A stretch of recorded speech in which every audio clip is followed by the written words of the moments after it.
it's this one. Go ahead. So this is the 7 suns, that very same diagram we saw before, and we drew in the 7 moons. It's pretty, isn't it? Yeah. Because Baba then is going to go on to say that there are, in fact, 7 moons. Okay. So why don't you start raising your hands? Oh, I think you've already started. And I'm going to allow you to unmute yourselves, but please only unmute yourself when I ask you to, or when you're called on. So we have Thursday first. Yes, a question arose when we were looking at that octopus figure. And it seems from the lecture that only the world in the 3 worlds A, B, and C get suns. And I was curious if Baba ever mentioned the others, 1, 2, 3, 4, 5, and 6. Do they ever get any suns? And are we talking about the physical sun or of course, this is so esoteric, we don't know. But in order for life to have existed on other planets of lesser than human existence, should there have been a sun there as well? And maybe Baba just did not emphasize it. I don't know. Do you? Yeah, no, but actually I never thought about it. Baba never addressed the topic. Baba did say that this 7th world ABC, with A, B, and C all being really part of the same world, even though they're separate from each other at the same time, was unique.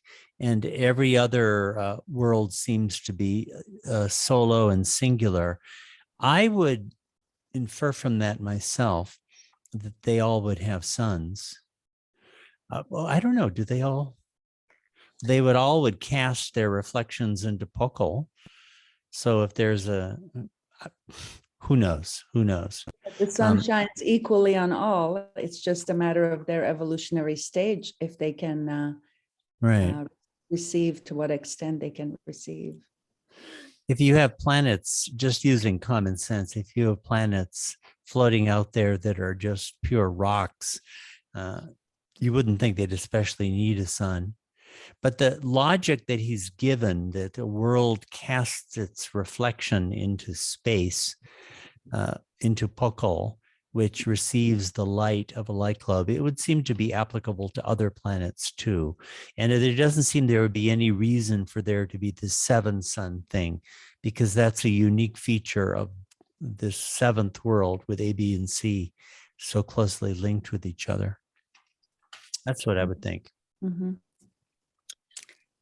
Ward, I think it's also a matter of distance from the source, I guess, from the creation Om point, although the Om point is within everything. That and your pipe and smoke it. Yeah. Okay, Jim. Thank you. I think that we could probably read this and come to really understand it. It has a logic, as you say, an intrinsic logic that makes it all be able to put together into one solid analysis or narrative of what's going on.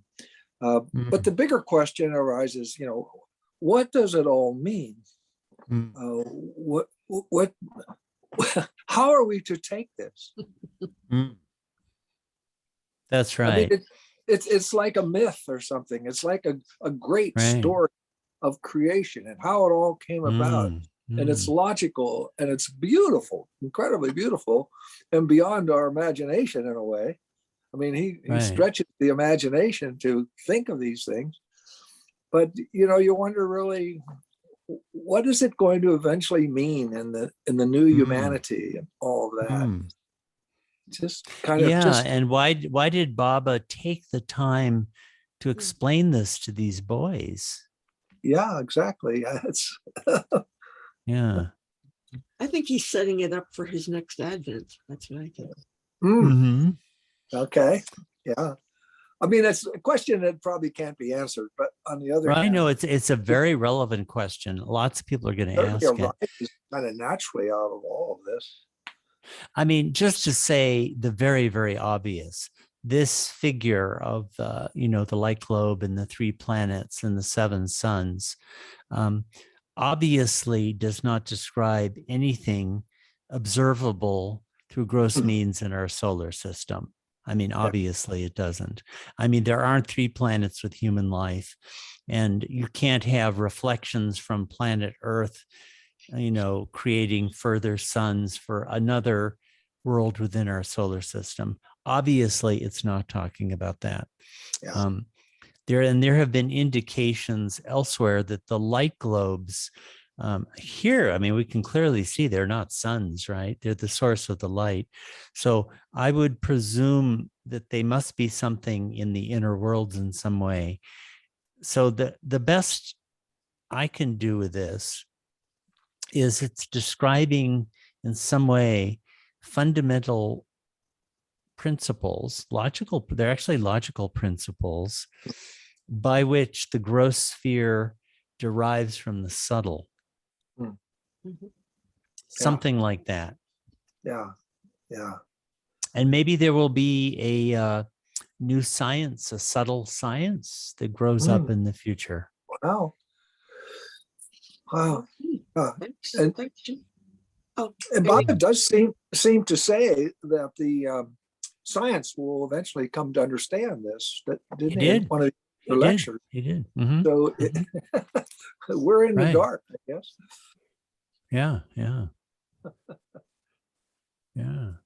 It's amazing stuff.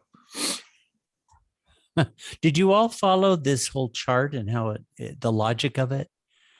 I mean, it's so peculiar that, you just have to understand it in logical terms. But do you see how this light globe and these 3 shadows wind up creating the appearance of 7 suns? Did you understand all of that logic? I think we got. Yeah. Elizabeth. Okay, I have several things.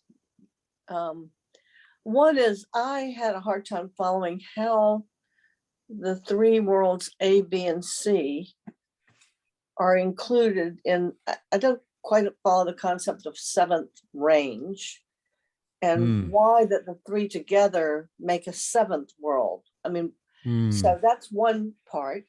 And then concurrently with that, how that relates to the stone and wind, and metal. And then in the 7th, I understand that you get the rest of evolution. But anyway, that I just was trying to integrate those. So that's one thing. The second thing is I wonder if one reason we don't see further suns or globes or whatever is because perhaps they would also annihilate themselves, but we don't know enough to understand that. But Baba did, and therefore none further are explained. And then the final thing is I often think about how Baba thought, what he was thinking, what he saw, what he heard. And, in a lot of the discourses and various other places, Baba talked about seeing lights. And my guess is it's light globes that he saw. And what I find he does is he takes analogies from the physical gross world to explain all of these things that he actually saw. So, I mean, I couldn't have followed it unless he explained it. I did follow the image in Pokal, the sun shining, the reflection back, and the A to A prime and all of that. That I could follow. But maybe you could elaborate more on those, especially the 1, 2, and 3, the A, B, and C worlds being part of something called the 7th range, which I don't quite get what he means by range. So Elizabeth, for the sake of the recording, can you state what your first question is for Ward? And then the first question was a further explanation of how worlds A, B, and C are included in something called 7th range. Okay. I think he's also called it 7th world because originally he said there were, my understanding, 7 worlds, 1, 2, 3, 4, 5, 6, 7. So how are 1, 2, and 3 then 7? Or maybe or what is the distinction between the A, B, and C in 7 and the 1, 2, 3, 4, 5, 6, 7? Okay. And the Yeah, octave the line. you know, for people who really want to dig into this, I really strongly do urge you to read the appendix because there are a lot of puzzles here. One of them is that in certain places, it sounds like Baba is saying that the 7th range here contains only worlds A, B, and C. But there are many indications that there are other worlds in that range. So I talk about that in that appendix. Remember that Baba was explaining this. He was still talking in the West Tank Room, which is now the museum, right? And you had like 100 boys seated on the floor, and it was nighttime. So I think in some of these issues, Baba kind of cut short or simplified his explanation a little bit. And what I think is most likely is that this 7th, or this, and as is shown here, this range G, here we get these letters here, is actually a range with innumerable planets, or actually 18,000 with human life. And A, B, and C are at the head of the ranks. And these 3 planets are in some fundamental way deeply linked with each other. You know, they are probably very far apart in the gross sphere. They could be light years apart from each other in the gross sphere, but through some kind of, this is me talking, Baba didn't say this, through some kind of a interrelation between the gross and subtle spheres, they're actually very, very close. Baba said this again much, much later.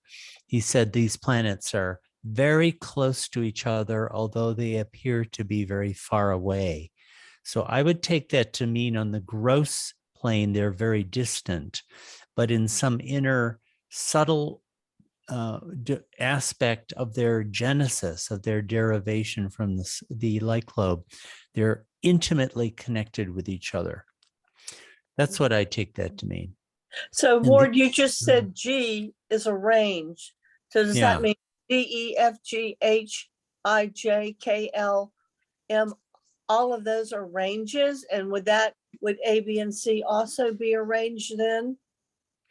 A, B, and C, he refers to it sometimes as the 7th world, and they have kind of a special and unique status, it seems. They're at the very head of the processional, and these 3 planets are all really one world in some way.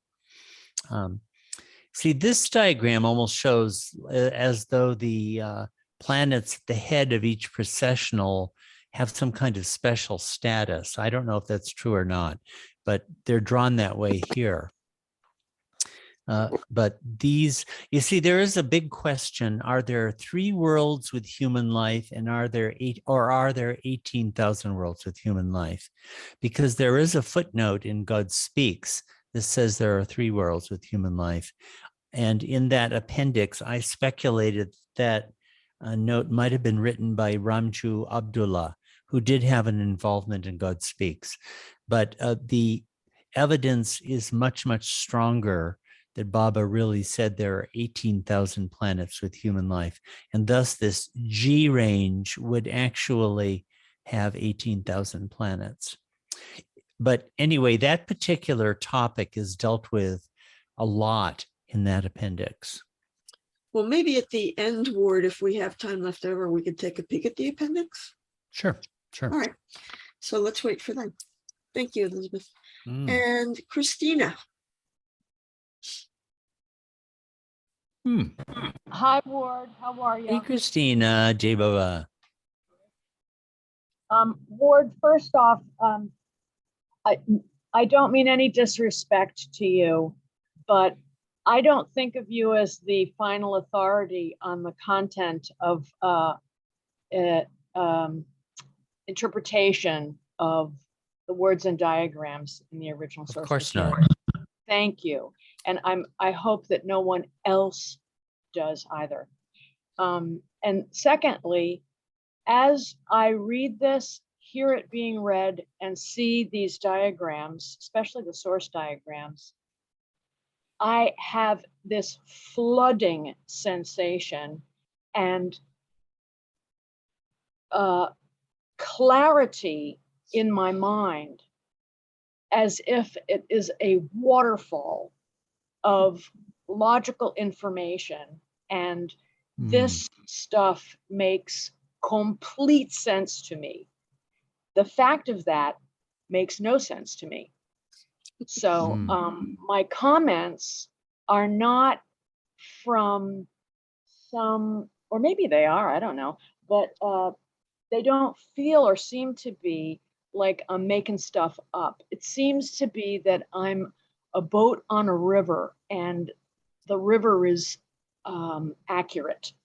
So that's, just want to say that.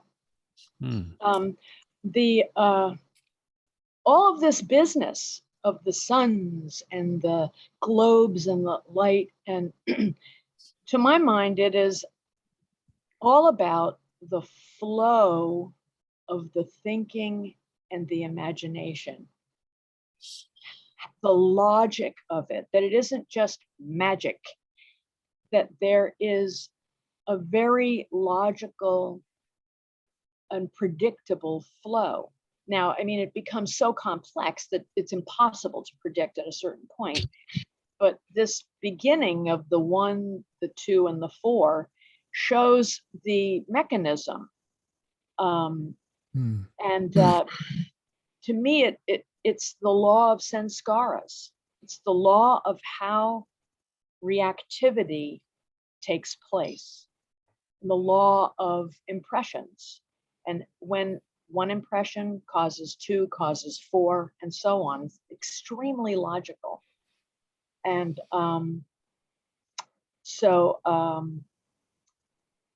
that this is all imagination seems to me to indicate that it's the divine journey. It is how the imagination and the thinking progresses, and those 7 that is reflected in involution as well. It's the involving consciousness that would then unimagine. Let's put it that way. How do you say that? Unimagine. And that's why it's closer and closer to the original light, the original source, as one goes on involution. It's all just elements or factors or components or laws, rules of the imagination and the thinking.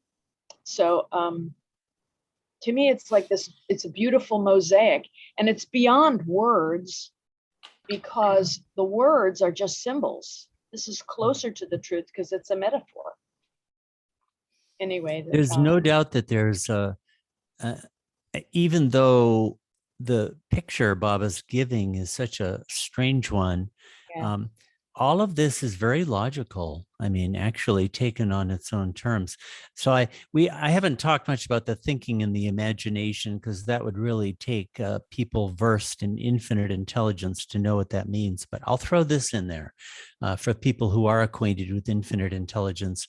I was very puzzled in editing where Baba said, okay, talking about these 7 ranges or 7 worlds, he calls them that sometimes. He said, there are 7 inhabited worlds. And I was thinking, what the heck does that mean when the first of them has only rocks in it? And the answer that comes to my mind is there are probably innumerable universes of the imagination that have never been thought, that have never been realized. Remember how at the very beginning, Baba was talking about, Maharaj and himself trying to count the universes. And although Baba hasn't said this, it seems to me quite possible that there are innumerable universes that have never been realized. Maybe they don't work. Maybe their cosmological constants don't work, So that's just a thought on that point. Oh, that's interesting. I never thought of that they don't work. Yeah. Like the gravity is Yeah, 2% off, and thus it does. You've heard probably how all these cosmological constants have to be exactly what there are to a 1 billionth part. Well, maybe in the infinite imagination, most of it is never used because it's not workable. yeah.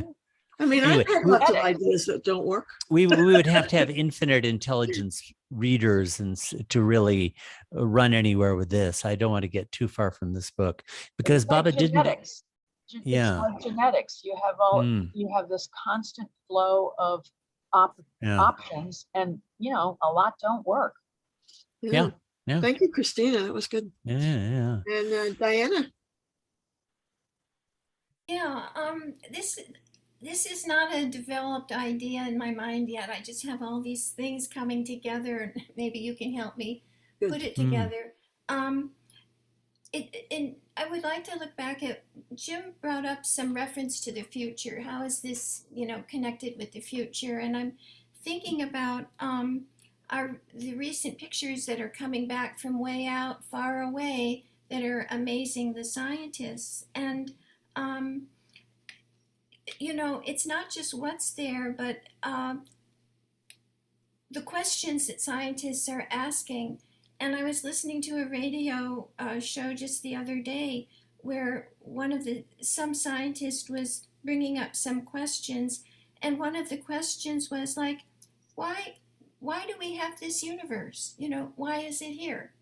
And of course, they want to know how it's here and how it got here, but also what's the purpose of the universe? And it's so interesting to me that here in all of these readings, we see the word love coming back over and over again. And in today's lecture, not just at the end, but the rupees and the love.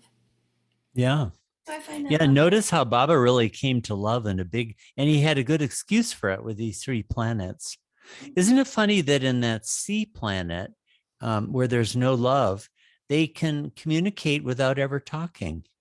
I would have thought that was an occult power and you'd need to be advanced to do it, but apparently not. I guess just through intellect you can do it.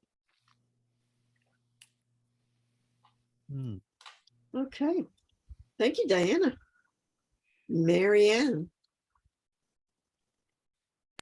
J. Baba Ward. Jai Baba, Marianne.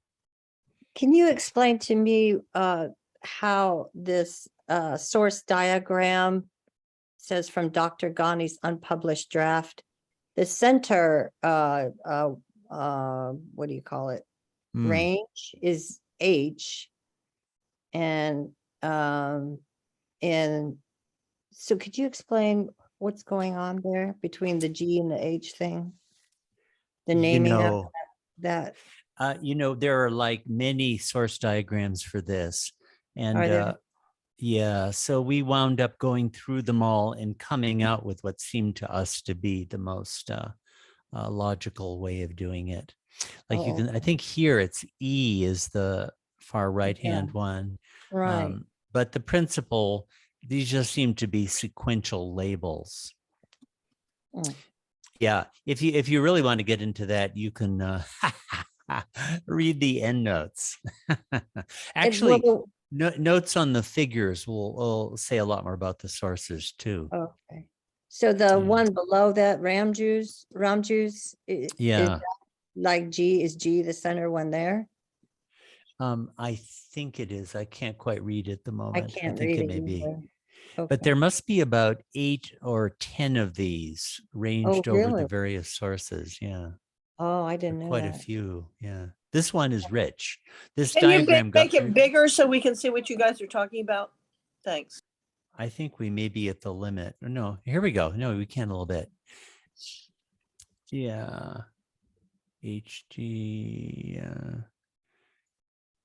I can't at the moment read it all that well, but I think we didn't think that the actual letters were all that important. The point was that they're just because they see in this one here, Ghani put D on the creator point.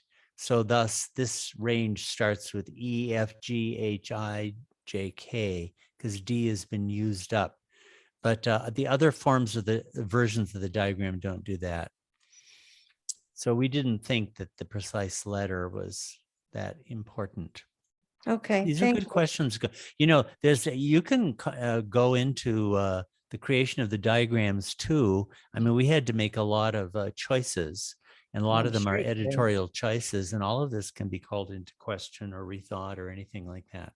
Well, I think This you've done a section on the fantastic notes job. on the figures, here, since it comes up, I'm just going to show you very quickly what that looks like, because that's a whole part of the book. I mean, these things took huge amount of time. Mm. See, look at those. I mean, every little paragraph of those notes represents like 15 hours of work. You know, because you had to actually read all the sources. Okay. Thank you so much for all the work you have done. Well, there are going to be genius scholars who will come along in the future, and that will happen. We'll come to the age of it always happens after a couple hundred years. Yeah. I'm sorry, I'm having a hard time getting right. Let me really quickly try to get there, because I would like you to be aware that there is this section, since it's coming up in our conversations here, on notes on the figures. Yeah. Okay. Here's the story of evolution. We haven't gone into this yet. That will come up soon. But here is, sorry, it's scrolling slowly. Okay. Here's mystical astronomy and the processional of the planets. And so the first section here, the planetary processional, goes over this matter of the different number of ranges and stuff like that. And the question of whether there are 3 planets or 18,000. Here's a very significant, on the right-hand page, a very significant quote from Francis Brabazon took down notes on this subject. Oh, actually, that's this one here. 18,000 worlds or 3. So this topic is really discussed here. And the 3 worlds and the 7 suns, just talking about this principle here. So this would be something for people who want to go into this further. But here are the notes on the figures. And these are really detailing what all the sources for them were. The inner and the outer eyes, and the light globe, the world and the suns, and the 3 worlds and the 7 suns, the system. So it will list what all of the sources were, and sometimes we'll comment on what was selected for use in the actual figures we have in this book. So that's all there. I just want you to know that that's all there. I mean, Yeah, and the time is getting closer for the book to be coming out. Yeah. So take heart, folks. It will happen someday. So Yeah. I wanted to check with Paula. You had your hand up earlier. Did you want to ask a question? Or I hate to see people get discouraged, but Yeah. No, that's okay. Okay. I'm really visual, and I just see things, and the way I was seeing it was, this is, I was thinking about how Baba said to see him is like the brilliance of the light of a billion suns. And so I'm seeing this as like a dissemination of his light, which is his love. Right. And that it has to be leaped.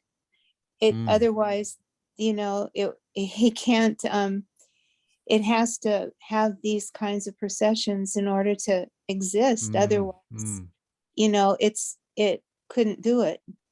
Okay. I don't know if that makes sense. Yeah, I mean, like in this one here, where on planet Earth, we're just seeing a reflection of the Earth in space, and that reflection receiving the light of the light globe. But the light globes themselves are just shadows of the real light. So we don't have any, in our gross plane, any idea what that real light, if we had one instant of it, we would die. Yeah, we'd be incinerated. Yeah. Yeah. on many levels. Yeah, and one of the many ways that some of these worlds don't work. Okay, Yeah. Cheryl, you haven't had a chance yet. Yeah, I just would like more to go back to that last part of this chapter where Bob was talking about love. Love should be created without strain. I'd like to write that whole quote down. If you could just put it up for, and someone else can then ask a question. Well, we might have to move on, but here it is. As this book is going to be out here soon. Also, there are other portions of it. Back in the history, which we've skipped over, there is an entry from this very period where Baba says this more about how create love, Anandit, should be blissful, light love, not heavy or burdensome. So there's another important statement from him there in this earlier part of the book that we've skipped over here.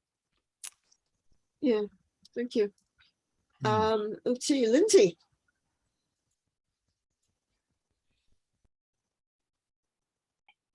Hi. You, Lindsay. I guess one of the striking things about this image of the 7 suns for me is that A is this A, the reflection of the light onto A becomes a sun for B. So the people on B see 2 suns, but one of them is where that world is going. Yeah. And yeah, that's right. Yeah, and that descends. So I just think that's quite beautiful and interesting. And then the other thing is that these ranges are waves, right? We got that. Yeah, they are. Several chapters ago.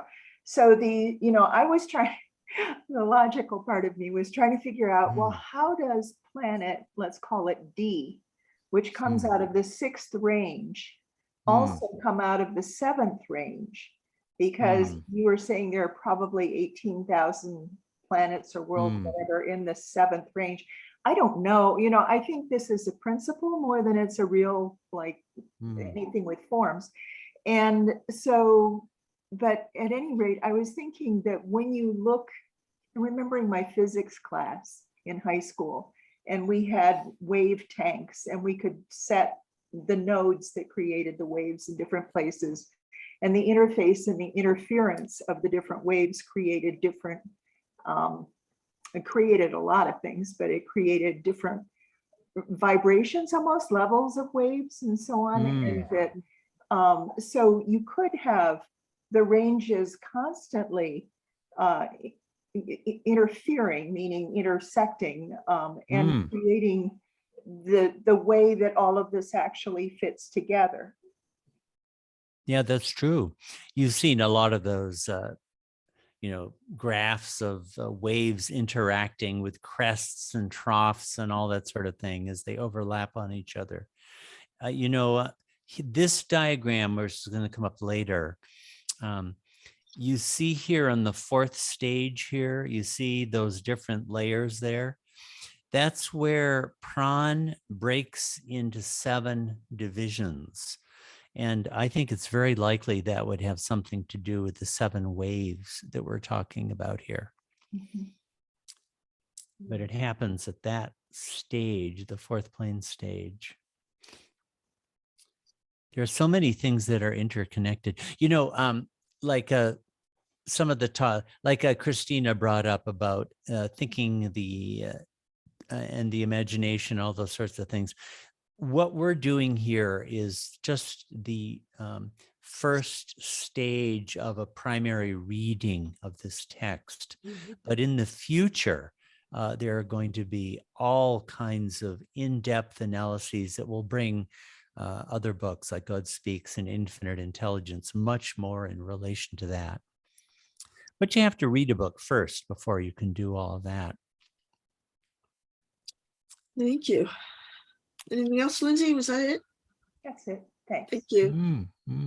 I wanted to make a comment just in general.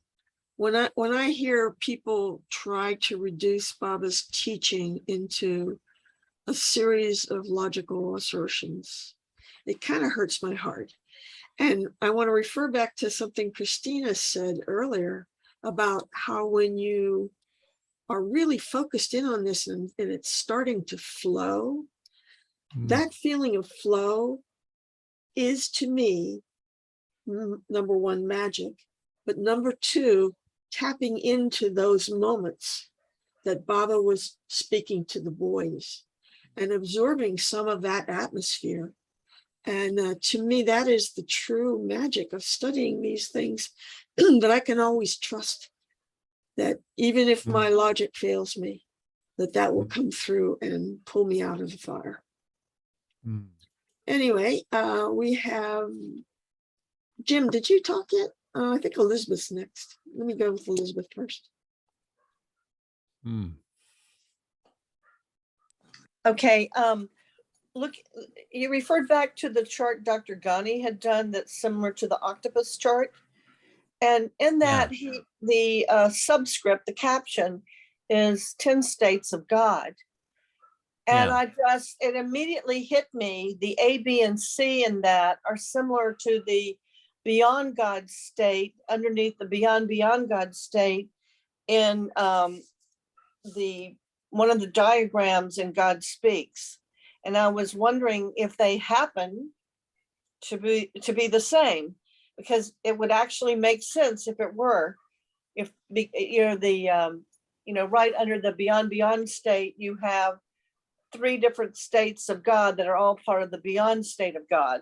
One is the unconscious God, one is the conscious one, and one is the one out of which Ishwar comes.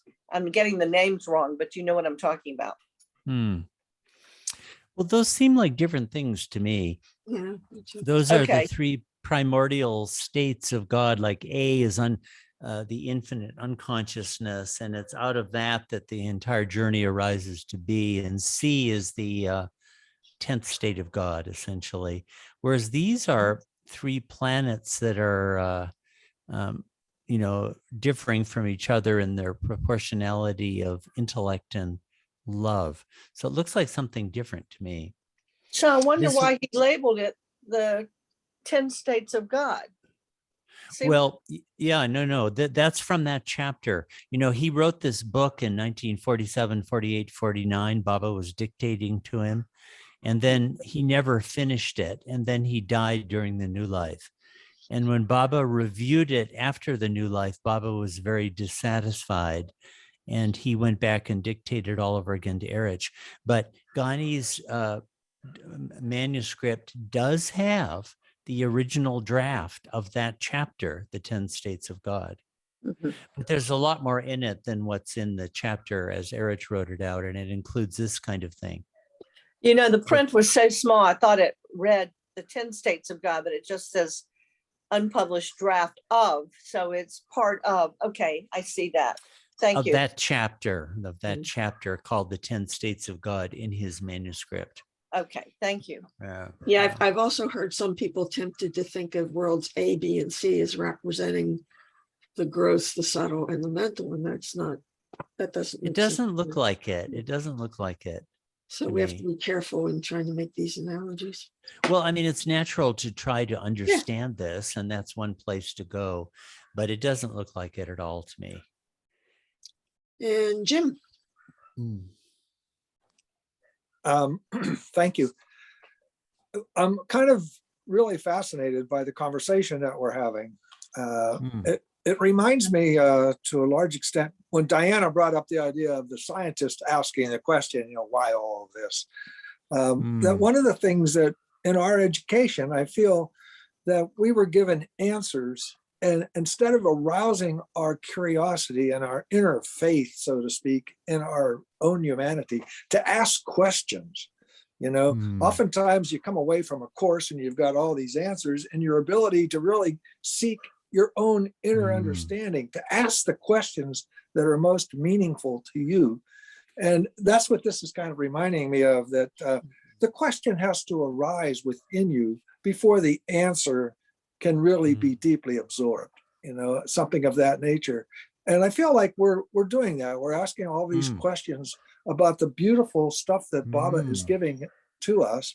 And the right to ask a question is, I think, born within us. You know, we have that, we can ask questions, and this is what we're doing. And eventually, I think once the question has arisen, then you seek sources, and then you find that Baba is going to be the source to all answer to all these questions. He becomes the ultimate source. And so when you mentioned that scientist asking that question, it makes me feel that Baba's going to really influence science in a new way. That scientists will stop the idea that faith is some baloney. And I'm not talking about faith in a particular way of thinking, but faith in your inner ability to ask the question and be connected to something that is truly beyond you, you know, something of that nature. But this feels like that to me. It's really a wonderful conversation that we're having. Thank Yeah, you you for know, saying it, Jim. when you read all of this, it's hard. It certainly looks like Baba is pointing the way towards a new development in science. A lot of this is very scientific, actually. It's hard not to notice that. And yeah, it really makes me think. And here's the thing. Some of what, I mean, some of the foundations of this look like you would have to be spiritually advanced to know it, you know? So it may be necessary for a future science to accept certain revealed truths as a basis for its explorations, which of course, you know, the scientific method won't do now, but it may be necessary. And to take, once there's a greater understanding of the subtle, I think will help in our analysis of the material, you know, and if we're going to kind of deny the aspect of anything that's transcendent, something actually beyond matter, which science is kind of limited to what their instruments can tell them. So here we are getting this incredible dispensation from Baba. And it's just, like everybody has said so many times, it's just so incredibly beautiful. Yeah, it really is a beautiful picture that he's creating, isn't it? I mean, look at that. Goodness. Yeah. Yeah, I just want to tack on to that with the comment that, you know, it is so incredibly rich. You know, Ward and I talk about how we're just disseminators, right? We're putting it out there as much as possible. And everybody who comes to these meetings and contributes some of their thoughts, even if you think it's just, you know, a silly thing, I think it really does help people to have the courage to delve into this, because it does seem daunting at first. And I'm very, very pleased that you said that, Jim. Thanks. Marianne. Yeah, Ward, could we see the very last page of these two lectures again and highlight that last paragraph? Yeah, that well, The stuff about the 16 annas. No, that's the end. Where's the paragraph where he talks? Oh, is this it? Oh, this is it. Okay. All right. You already showed that. My misunderstanding. Thank you. Yeah. It's so powerful. What Diana brought up about. Okay, I don't. Oh, just the I would just, you know, the all powerfulness of love. Yeah. Yeah. All right, Melissa. My view of science, speaking as someone where that was my professional background, is that science, by definition, operates in time and space, which I equate to the gross world. So I don't believe that I prefer to call it science any longer when it expands to the subtle and the mental. And I think that it's worthwhile keeping that caveat in mind so that we don't look to scientists with their constraints to time and space to explain these deeper materials to us. That isn't to say that we can't be logical in our thought or anything of those sorts. But science really depends on X and T, you know, let's let's be clear about that. And X and T are parameters in growth space. So that's my little cautionary note. No, that's a very good thing.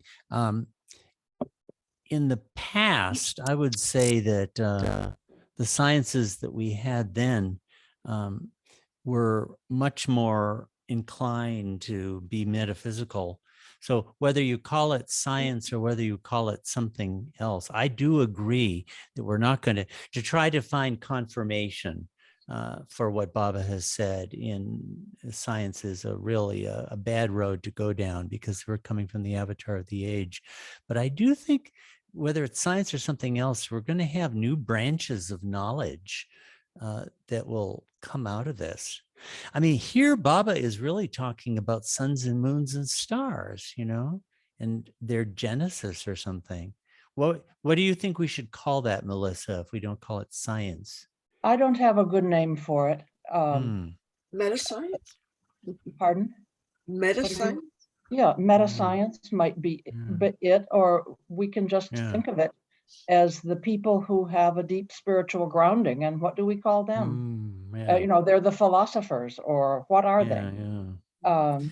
Anyway, it isn't going to be the scientists as we have known them, even if there have been scientists in the past who, as human beings, encompassed both of those abilities and ability to traverse both of those realms, the realm of the head and the realm of the heart. Yeah. Well, if you go way back to people like Aristotle, all of these branches of knowledge, he was the one who actually started to differentiate them, but he was, they're mingled with each other more. Yes, wasn't it called natural philosophy? Yeah. And so it's going to be something more like that, where we find this meeting, but not in what is at least currently defined as science. Right.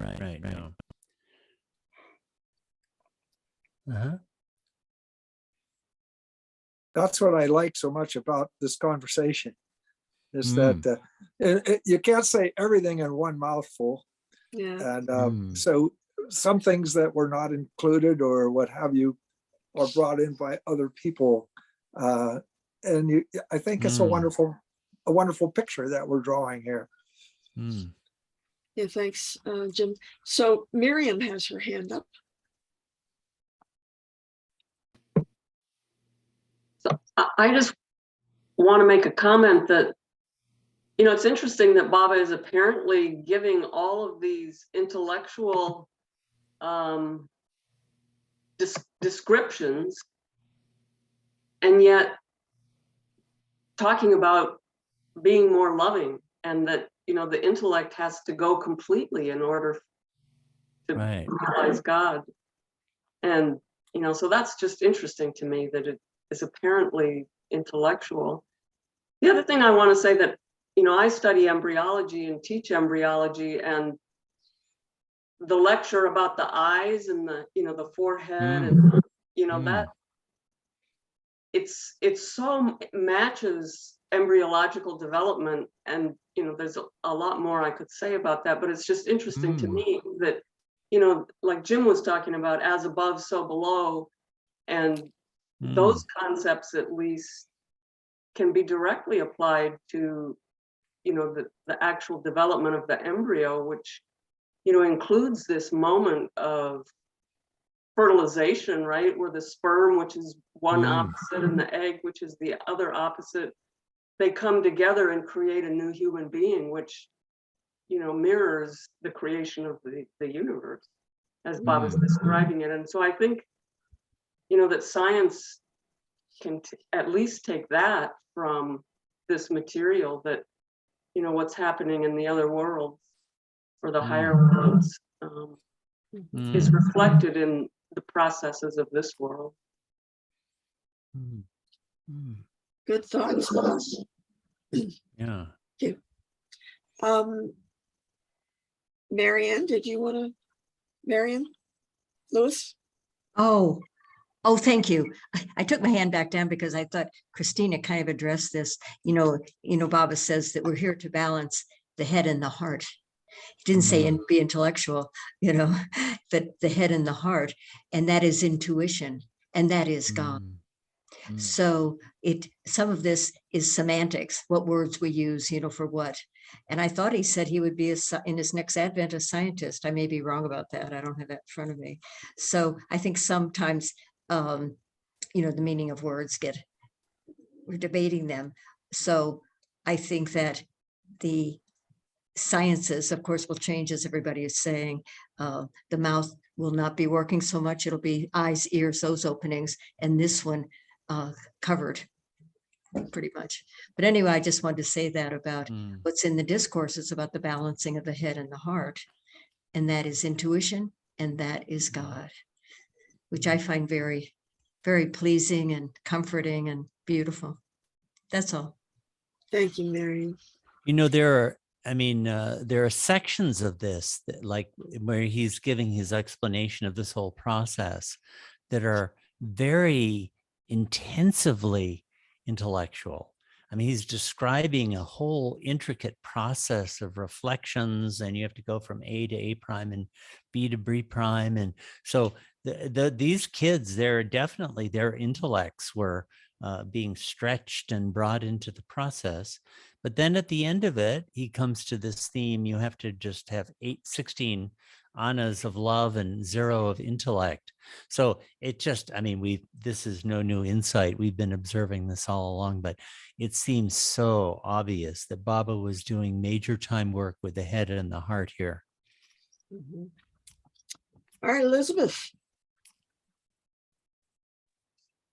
Furthering on what Jim had to say about the importance of this chat and all the this discussion, all the different perspectives, I particularly enjoyed Miriam, I think it is, who talked about embryology. That was really nice. I hope we are capturing the what's in the chat as well, because there are a lot of fantastic comments in there, and whether it gets given to other people or not, I hope that you and Ward will have it to use, I don't know, for further discussions or whatever. But I've been copying over a lot of the comments just in an email to myself, because I think they're so important, interesting ways to think differently. And once again, it's teaching me I really have to read Infinite Intelligence and study it, because it seems almost impossible to understand this without having an understanding of In God's Hand and Infinite Intelligence. So let me just say that everybody has the ability to save their own chat, which will capture everything that has been publicly shown. So if you click on the chat window and click on the 3 dots on the right-hand side, you'll see there's a line there that says Save Chat. So you're free to use that. Yeah, that's not available on iPad, but you can still copy and paste to an email if people have iPads. Christina.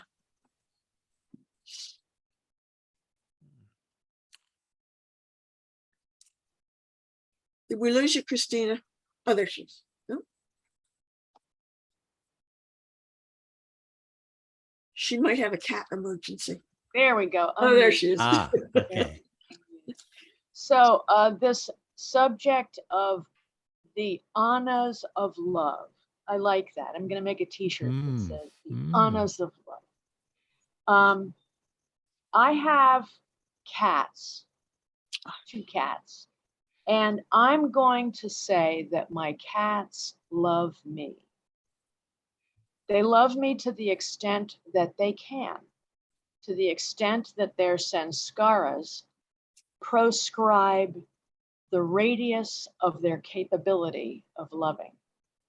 And so, yes, they love me, but their love is subservient to their desire for satisfaction and existence and life and survival. So they love me, but I must feed them. They might not love me as much if I didn't feed them. So I think in that same way on, I don't know, it seems weird to say it, those planets where people have 100% intellect, just sounds weird. Those people simply have not progressed too far past cats. I'm joking, but they have not progressed too far beyond self-service. And to my mind, the annas of love are not the annas of affection or sentimentality or hugging, things like that. Those are all done in the service of preservation, in one's ability to create a sense of obligation from and to oneself and others in community that makes it all work and be a good place to raise children. So to my mind, this love that Meher Baba is talking about is that which would not be, it is that which would not be defined as anything I've just said.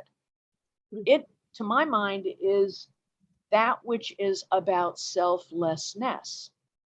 And my cats are never going to be selfless. They're just never going to be. And so those people on those 100% intellect planets, I don't know, maybe there's really 7 perfect masters and one of them's on like the best of those planets or something, because it would be, I can't even imagine how it would happen that 100% intellect would get 0.1% of empathy, you know, or of like really the ability to become the first step towards selfless. And that's what the love means to me. I read in an Infinite Intelligence in the section on Bhakti Yoga about how love is developed, how it is created. And like Baba says right here, From we just read it. Sakam to Nishkam. Yeah. So love must be created. Yes.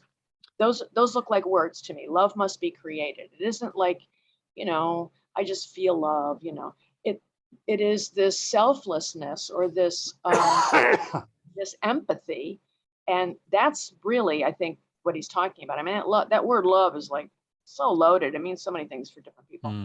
But that's how I see it, is that the annas of love are about getting away from instinct and self-preservation. Hard to do. Yeah, Very that's interesting. probably true. That makes sense to me. You know, in God Speaks, Baba says that there are 3 parts to the mind: thinking, feeling, and desire.